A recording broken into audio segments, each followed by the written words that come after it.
Bayangkan kamu bangun pagi, buka aplikasi sekuritas, dan IHSG sudah anjlok 7% dalam satu hari.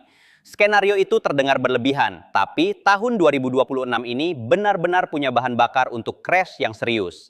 Mari kita bedah secara dingin tanpa drama. Sejak awal kuartal kedua, IHSG sudah menunjukkan tanda kelelahan. Volume transaksi turun, asing terus mencatatkan net sell di saham-saham blue chip perbankan dan komoditas, sementara likuiditas pasar makin tipis. Saat likuiditas tipis, satu sentimen negatif saja bisa memicu efek domino. Faktor pertama yang harus kamu pantau adalah rupiah. Tekanan terhadap rupiah datang dari kombinasi yield obligasi Amerika yang masih tinggi, harga minyak yang bergejolak, dan defisit transaksi berjalan kita yang kembali melebar karena impor barang modal naik. Setiap kali rupiah melemah signifikan, investor asing punya alasan tambahan untuk menarik dana dari pasar saham dan obligasi Indonesia. Faktor kedua adalah posisi Bank Indonesia.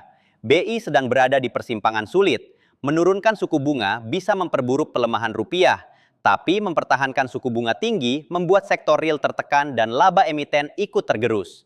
Jurus yang biasanya disiapkan BI adalah intervensi di pasar valuta asing, operasi moneter melalui SRBI, dan koordinasi dengan pemerintah soal kebijakan fiskal.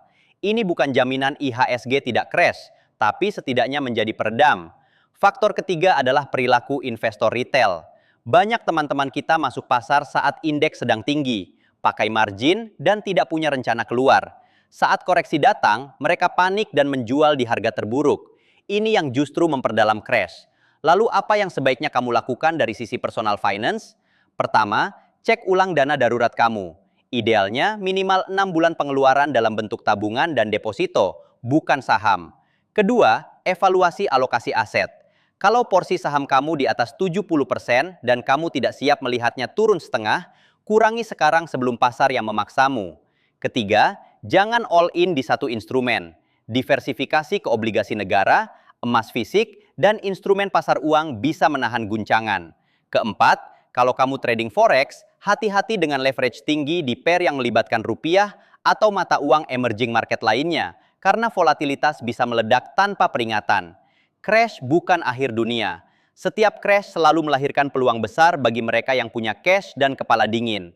Tapi syaratnya satu, kamu harus siap sebelum badai datang, bukan saat badai sudah di depan mata. Sekarang giliran kamu. Tulis di kolom komentar berapa persen porsi cash di portofolio kamu sekarang, biar kita bisa diskusi strategi bareng.